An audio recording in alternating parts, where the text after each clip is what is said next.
Bismillahirrahmanirrahim. Assalamu alaikum, grade 5. How are you all? I hope you all are fine. Students, today we are going to start unit number 9. School breaks up, page number 108. Students, इस story को start करने से पहले हम इसके writer और इस story के बारे में थोड़ा इंट्रोडक्शन पढ़ लेते हैं। R.K. Narayan, one of India's greatest author. ये R.K. नारायण जिसने कि ये स्टोरी लिखी है, ये नॉवल लिखा है, इंडिया के एक अजीम राइटर्स में थे। Began his career with Swami and friends. उन्होंने अपने कैरियर का आगाज स्वामी और फ्रेंड्स लिखकर किया।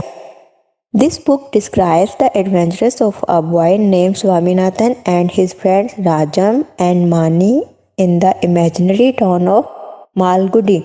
स्वामीनाथ और इसके दो फ्रेंड्स राजम और मानी एक इमेजिनरी गांव से ताल्लुक़ रखते थे। Ever since its publication in 1935, readers have loved and related to Swami, the mischievous boy who hates school and examination.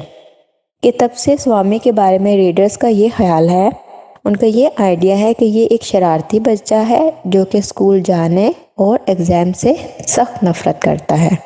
ठीक है, यानी कि हम इस नावल में एक ऐसे बच्चे के बारे में पढ़ेंगे जिसको एग्ज़ाम से नफ़रत है।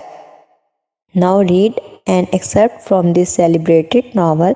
तो इस नावल से हम एक छोटा सा हिस्सा इस पढ़ेंगे। ठीक है, so let's start the first line of the story. Swami strode, strode means walk. Swami चला out of the examination hall, examination hall से बाहर। ऑन द लास्ट डे, आखिरी दिन। स्टैंडिंग इन द वेरांडा, वेरांडे में खड़े हुए। ही टर्न बैक, वापस मुड़ा। And looked into the hall, और हॉल की तरफ देखा। एंड फेल्ट स्लाइटली अनईजी, और थोड़ा सा उसने स्लाइटली अनईजी मतलब थोड़ा सा अनकंफर्टेबल उसने खुद को महसूस किया। He would have felt more comfortable if all the boys had given their papers as he had done 20 minutes before time.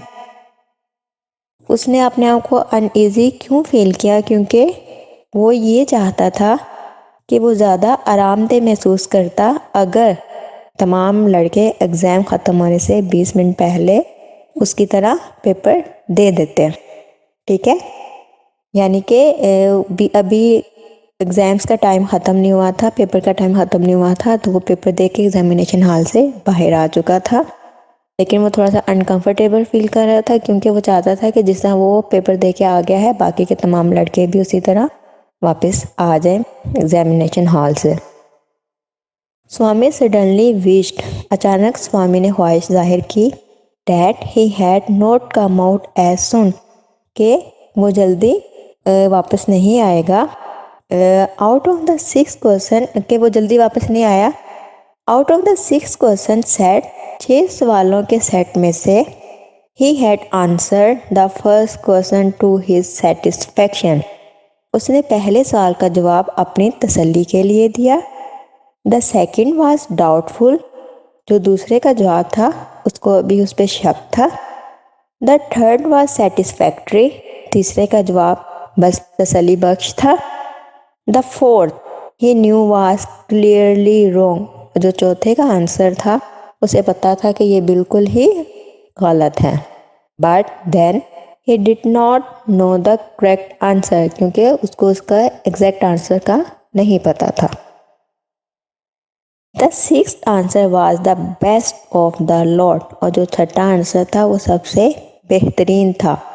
It took only a minute to answer it, और उसको वो आंसर देने में सिर्फ 1 मिनट लगा।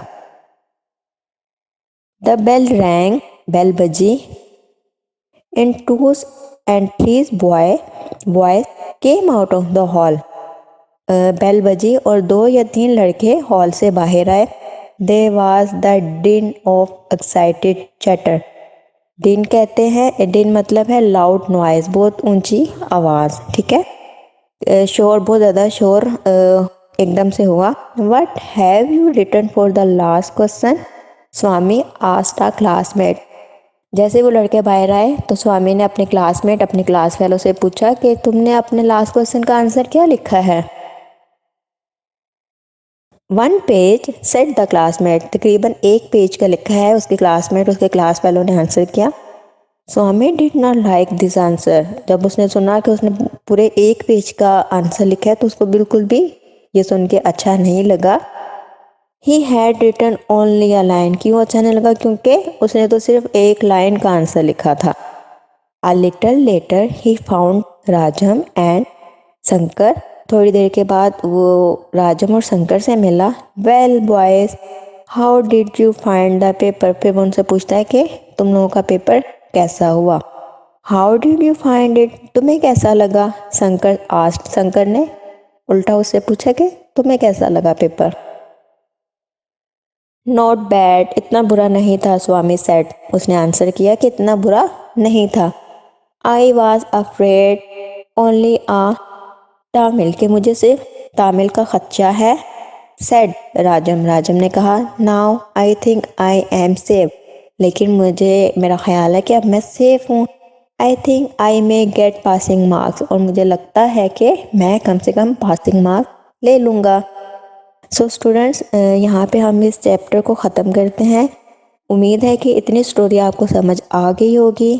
Next जो story बाकी बची है वो इंशाल्लाह हम अगले वीडियो लेक्चर में इसको कंटिन्यू करेंगे, और इसकी एक्सरसाइज, इसके words meaning and word sentences आपको मैं रिटर्न वर्क में दूंगी, काइंडली उसको नोट डाउन कर लीजिएगा। तब तक अल्लाह हाफिज़।